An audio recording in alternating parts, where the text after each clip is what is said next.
Love infinite में आप सभी का एक बार फिर से बहुत बहुत स्वागत है। लाइक शेयर एंड सब्सक्राइब करने के लिए आप सभी का बहुत बहुत धन्यवाद है। सवाल अगर आपके मन में ट्विन फ्लेम जर्नी से रिलेटेड है और परेशान हो गए हैं आप अपने डिवाइन मस्कुलाइन से जो कि अपने कार्मिक पार्टनर से हैं, तो सवाल ये है कि क्यों ट्विन फ्लेम अपने कार्मिक पार्टनर को जाने नहीं देते हैं, उनसे अलग नहीं होते हैं, और जब वो आपसे वाकई बहुत सोल कनेक्शन है और बहुत प्यार करते हैं तो क्यों नहीं आपके ही साथ आ जाते। यहाँ मैं कार्मिक पार्टनर की बात कर रही हूँ। कार्मिक रिलेशनशिप उनका किसी और के साथ भी हो सकता है, वो उनके पेरेंट्स भी हो सकते हैं, सिबलिंग्स भी हो सकते हैं, फ्रेंड्स भी हो सकते हैं जिनकी वो बचपन से सुनते आए हैं, तो उन्हीं की बातों में एंगेज रहते हैं और उनका कहा ना मानने का उस तरह से उनके मन में बैठ जाता है बचपन से ही। जैसे एक छोटे हाथी को रस्सी से बांध दिया जाता है ना, कच्ची रस्सी से, तो वो हिला नहीं पाता। बड़े होते होते उसे लगता है कि हाँ मैं इसे तोड़ नहीं पाऊंगा, इस रस्सी को मैं तोड़ नहीं पाऊंगा, उसके माइंड में रहता है। तो पतली सी रस्सी से भी इतना बड़ा हाथी बंधा रहता है, उसे लगता है कि हाँ ये बंधन है और इस रस्सी को मैं तोड़ नहीं पाऊंगा। उस माइंड को,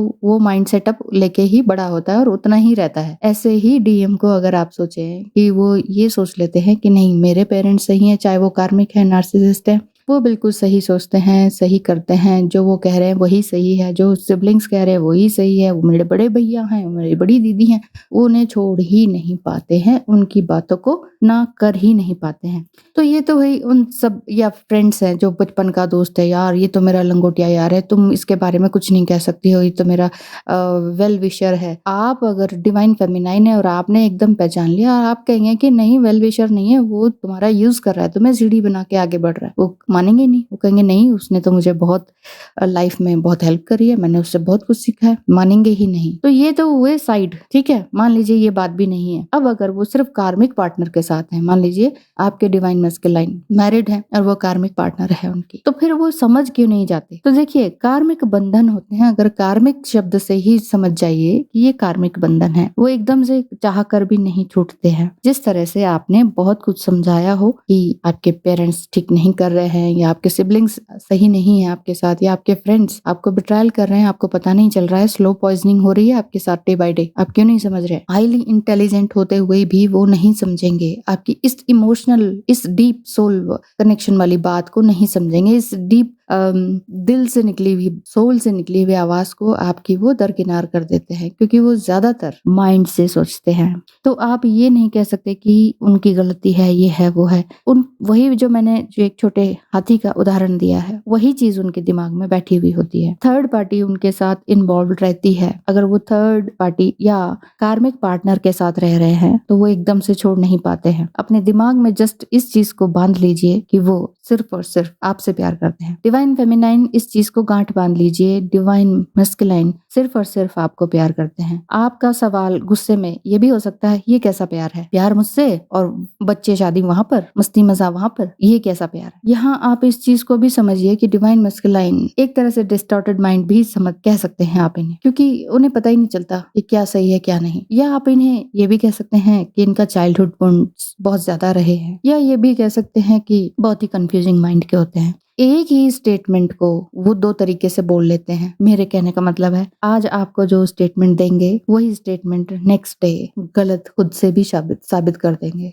और जब आप इसी बात पे कि आप अपनी ही स्टेटमेंट पे खरे नहीं उतरते, कल कुछ कहा आज कुछ कहा, इवन चाहे मौसम की बात है, तो वो कहेंगे कि नहीं मैंने ऐसा नहीं कहा था। अपनी बात को सही करना, चित्त भी मेरी पट भी मेरी। तो ये उनके अंदर की इनसिक्योरिटी है कि मैं कभी हार नहीं मानूंगा किसी से भी। ये वाली इनसिक्योरिटी उनकी आजीवन चलती रहती है जब तक आप खुद ट्रिगर होकर आप उन्हें ट्रिगर ना करें। कई बार क्या होता है, कार्मिक पार्टनर उनके एक नहीं कई हो जाते हैं, जिनको आप ये कह सकते हैं ये तो मल्टी अफेयर्स में बिजी रहते हैं, शादीशुदा भी हैं, अदर्स के भी साथ लगे हुए हैं। मैं यहाँ डिवाइन फेमिनाइन आंसू बहा रही हूँ बैठकर, ये किस तरह का प्यार है। इन्हें, इनकी आंखें नहीं खुलेंगी कभी, इनकी थर्ड आई ओपन नहीं होती, इनका दिल है भी कि नहीं, या ये वाकई डीएम है कि नहीं, क्या मैं वाकई ट्विन फ्लेम जर्नी में हूँ कि नहीं। कहाँ पहुंच जाते हैं आप फिर, सेल्फ डाउट में। मैं वाक़ई वर्दी हूँ कि नहीं?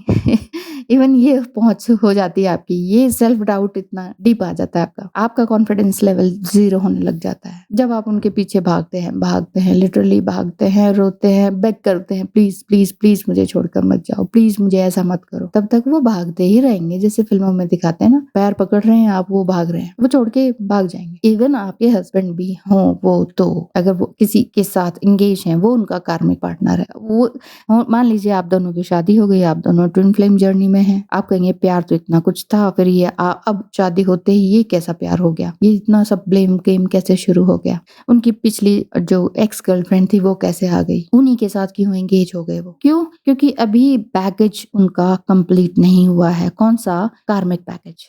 ये एक तरह से इसी तरीके से समझ सकते हैं, कर्म एक बंधन होता है। कर्म करा आपने, ये इसी तरह से समझ लीजिए जैसे आपने एक सूटकेस घूमने के लिए निकले, उसको अनपैक करना भूल गए, फिर दूसरे ट्रिप पे निकल गए, फिर उसको भी अनपैक करना भूल गए, कुछ और नया सूटकेस ले आए, फिर उसे भी अनपैक करना भूल गए, तो कितने सारे सूटकेसेस आपके भर गए। तो ये क्या है? बैगेजेस। उन बैगेजेस को लेके आपको नेक्स्ट बर्थ लेना पड़ा। अब वो बैगेजेस को अनपैक तो करना पड़ेगा। शनि महाराज आपके पीछे पड़े रहते हैं, क्यों? कर्म के देवता हैं। जो पिछले जन्म में किया उसको तो अनपैक करना पड़ेगा, यानी कि सोल्यूशन तो निकालना ही पड़ेगा। तो ये चीजें होती हैं कार्मिक पार्टनर के साथ उनका एंगेज रहने का रीजन, कि उनका कार्मिक बंधन है, उसको आप जबरदस्ती तोड़ नहीं सकते, छोड़ नहीं सकते, अपने ट्विन फ्लेम से कॉर्ड कटिंग कर नहीं सकते। हाँ, अगर आपकी थर्ड आई ओपन हो चुकी है और आप समझ पा रहे हैं, आप काफी काम एंड कूल हो गए हैं, आप अपनी फोकस हो चुके हैं अपनी लाइफस्टाइल में कि नहीं, मुझे अपना जॉब करना है, फाइनेंशियली स्टेबल होना है, कुछ बन के दिखाना है, अब इनके पीछे दौड़ दौड़ के अपने आप को खत्म नहीं करना है। जब आपके साथ ये सब होने लग जाएगा तो आप आगे अपनी तरफ ध्यान देंगे। धीरे धीरे आपको लगने लगेगा कि फिर तो मुझे डीएम की भी जरूरत नहीं है, लेकिन फिर भी डीप डिजायर, सोल के आखिरी बूंद आपकी ये कहती है काश वो वापस आ जाए, वो वापस आ जाए, है ना? तो ये चीज आपका सोल कनेक्शन उनके साथ जुड़ा रहता है। ऊपरी कई बार क्या होता है ना कि ट्विन फ्लेम्स होते हैं, अच्छे से मिलते हैं, ट्रिगर होते हैं, डिवाइन फेमिनाइन फुली अवेकन हो जाती है, फुली फोकस्ड हो जाती है अपनी लाइफ में और कुछ बन जाती है, कुछ नया ही क्रिएट कर लेती है। वो डीएम से बिल्कुल हमेशा के लिए नाता तोड़ लेती है और सम टाइम सोलमेट से भी शादी कर लेती हैं, चाहे वो अपनी पसंद से, चाहे वो फैमिली प्रेशर से, तो भी उनके मन में डिवाइन मस्कुलाइन का विचार चलता रहता है। लेकिन काफी बैलेंस हो जाती हैं वो। जब वो बैलेंस हो जाती हैं तो डीएम की हालत खराब होने लगती है, वो ट्रिगर होने लगते हैं। तो यही है डिवाइन फेमिनाइन का ट्रिगरिंग करना डिवाइन मस्कुलाइन को। ठीक है, ये है डिवाइन मस्कुलाइन को ट्रिगरिंग करना, और ये आपको करना जरूरी है क्योंकि आपको अपने पुराने पैकेजेस को अनपैक करने की जरूरत है। उनको पड़े रहने दीजिए, जो जिस भी कार्मिक बंधन में वो फंसे पड़े हैं, चाहे वो अपने फॉल्स ट्विन फ्लेम के साथ हैं या कार्मिक पार्टनर के साथ हैं या कार्मिक सिबलिंग या अदर रिलेशनशिप के साथ हैं, उन्हें रहने दीजिए। आप उन्हें समझा समझा के थक चुके हैं और थक भी जाएंगे, वो नहीं समझेंगे। तो जब तक उनके सर पे नहीं पड़ती है ना मार, जब तक भगवान की लाठी नहीं चलती है, तब तक उन्हें समझ नहीं आएगा। आप अपना काम करते रहें। ये तो सब कुछ मैंने देखा हुआ है, समझा हुआ है, कई साल लगे हैं इस चीज को समझने में, ताकि मैं आपको बिल्कुल बिल्कुल सिंपल लैंग्वेज में आपको समझा सकूं। सो अपने सूटकेसेस को पैक ही मत रहने दीजिए, अनपैक कीजिए, कपड़े पहनिए, मजे कीजिए, घूमिए फिरिए। मेरे कहने का मतलब है ट्विन फ्लेम जर्नी को थोड़ा सा लाइटली लें, पेशेंटली लें, थोड़ा पेशेंस की जरूरत बहुत ज्यादा ही होती है इसमें। तो आई होप कि आपको इस कार्मिक पैटर्न को समझने में थोड़ा कंफ्यूजन दूर हुआ होगा। अपने कंफ्यूजन से दूर रहें, सेल्फ लव करें, सेल्फ डाउट से बाहर निकलें, और ये कार्मिक के सूटकेसेस है ना, इनको अनपैक करना शुरू कर दें। अपने लिए जो भी हो सके बेस्ट से बेस्ट काम करें and enjoy lightning up the lightning with in you. जो भी आपके अंदर लाइट है, just dance with the rhythm. Rhythm क्या? रिदम विद द यूनिवर्स का जो रिदम है, ब्रह्मांड में जो सब कुछ चल रहा है, लगातार मूवमेंट हो रही है, उसी मूवमेंट के साथ बहते चले। सो ध्यान रखें अपना और अपने डीएम का भी।